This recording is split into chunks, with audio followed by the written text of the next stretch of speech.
He had everything money could buy, and yet on the morning he stepped off that plane, his hands were shaking like a man who owned nothing at all. $300 million. 5 homes. A name known in every boardroom from New York to Singapore.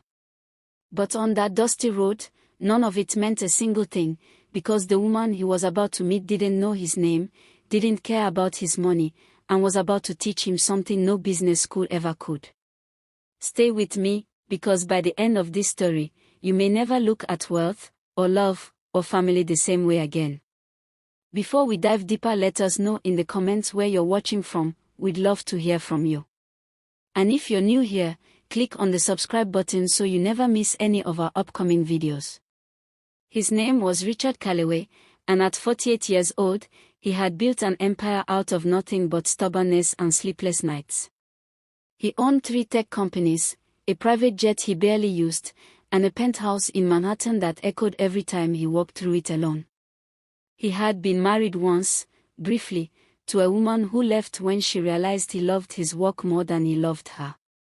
Since then, he had dated women who wanted his money, women who wanted his name, and women who wanted to be seen with him at galas. Not one of them had ever asked him how he was really doing. Not one of them had ever looked at him like he was just a man, tired and searching for something he couldn't quite name. It was his grandmother, Eleanor, who finally said the words that cracked something open in him.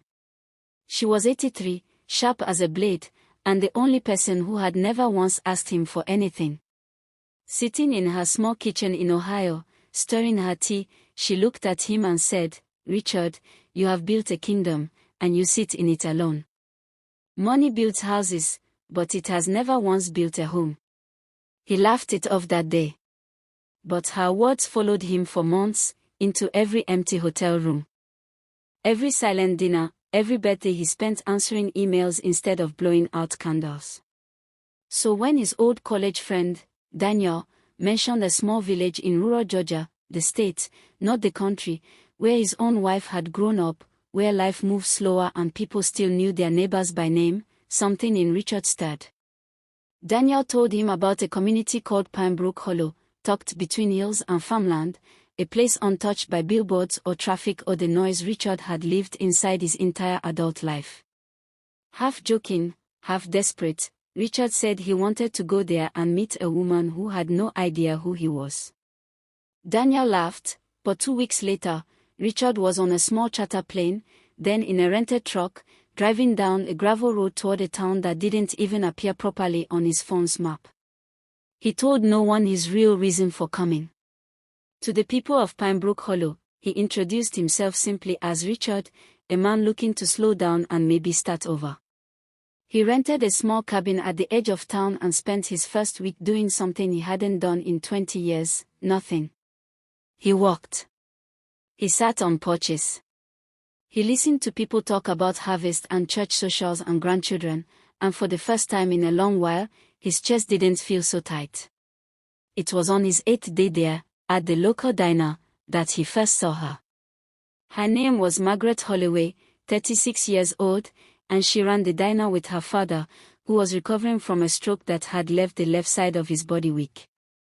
Margaret had flour on her sleeve and tiredness under her eyes, the kind of tiredness that comes from caring for someone else longer than you've had time to care for yourself. She handed Richard his coffee without asking who he was or what he did. She simply asked if he wanted cream, and when he said yes, she smiled like it was the easiest thing in the world to be kind to a stranger. Richard sat in that diner for 3 hours that day, just watching her walk, just listening to the way she spoke gently to her father even when he grew frustrated with his own trembling hands. Over the following weeks, Richard returned to that diner every single morning. He learned that Margaret's mother had passed away 4 years earlier from cancer, and that Margaret had given up a scholarship to study nursing in Atlanta so she could stay home and help her father run the family business. She never once mentioned this with bitterness. She spoke of it the way someone speaks of breathing, as simply something that had to be done. Richard found himself telling her small true things about his own life, leaving out the company names and the net worth, just speaking as a man who had been lonely for a very long time. Margaret listened the way no one in New York ever had, with her whole attention, without checking a phone, without waiting for her turn to talk about herself. One evening in early October, the leaves around Pinebrook Hollow had turned the color of dying fire, and Richard walked Margaret home after the diner closed.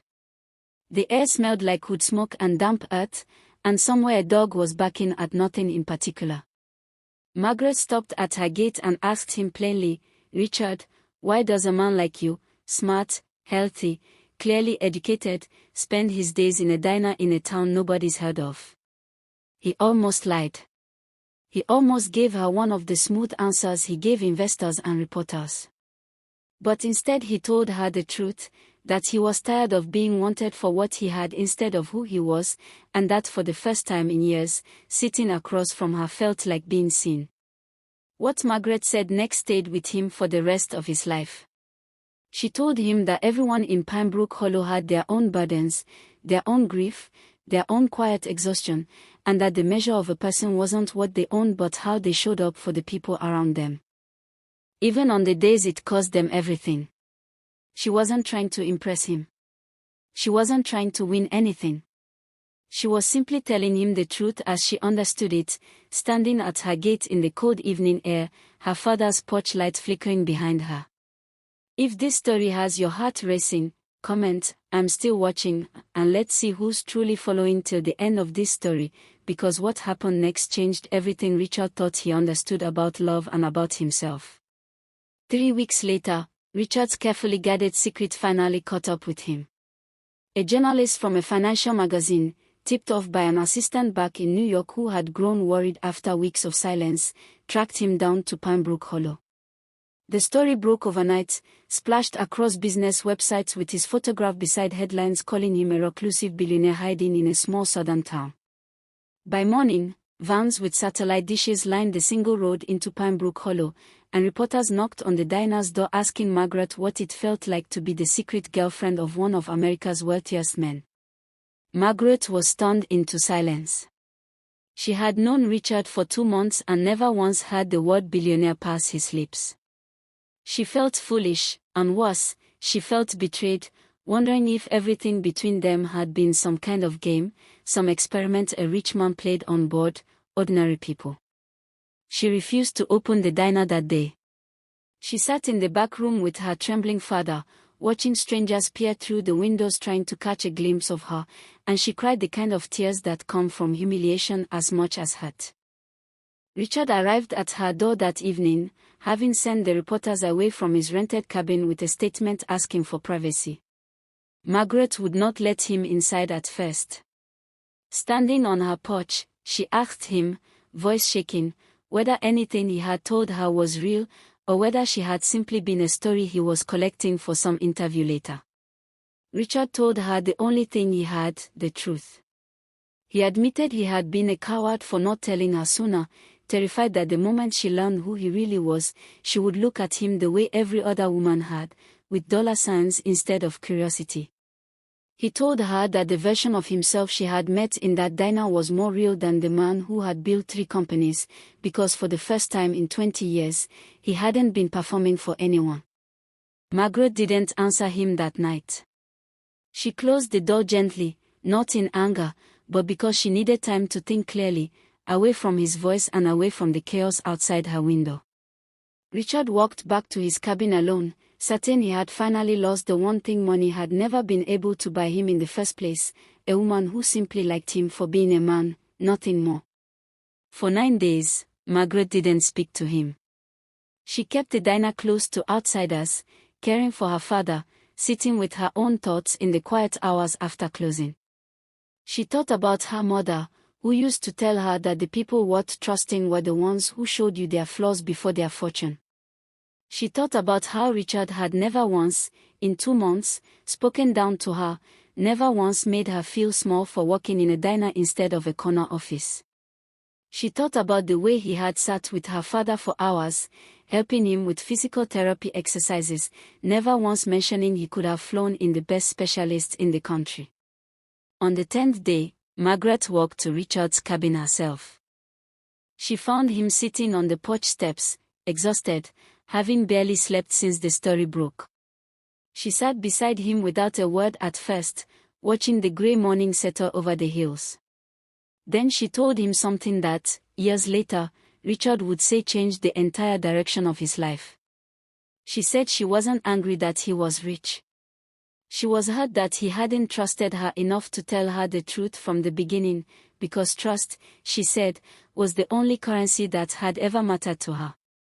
Richard understood then, with a clarity that startled him, that every contract he had ever negotiated, every deal worth hundreds of millions of dollars, had taught him nothing about what Margaret was teaching him on those porch steps. He apologized, not with grand gestures or expensive gifts, but simply by promising to never hide pieces of himself from her again, whatever the cost. Margaret, for the first time since the story broke, allowed herself to smile. What would you have done in her place, discovering the man you cared for had been hiding something this enormous? Would you have forgiven him, or would you have walked away for good? Tell us honestly in the comments below. Over the following year, Richard didn't ask Margaret to move to New York, and he didn't try to turn Pinebrook Hollow into a tourist attraction or a headline. Instead, he quietly bought the building beside the diner and helped Margaret's father set up a small physical therapy and recovery space, staffed by professionals who specialized in stroke rehabilitation. He never once put his name on the building. When people asked who funded it, he simply said a friend of the family. He learned to fix fences. He learned the names of every regular customer in that diner. He sold his Manhattan penthouse and split his time between business trips and a modest home he built on the edge of town, close enough to walk to Margaret's porch every evening. 18 months after that first cup of coffee, Richard proposed to Margaret, not with a ring designed by a famous jeweler, but with a ring that had belonged to his grandmother Eleanor, the same woman who had once told him that money builds houses but never homes.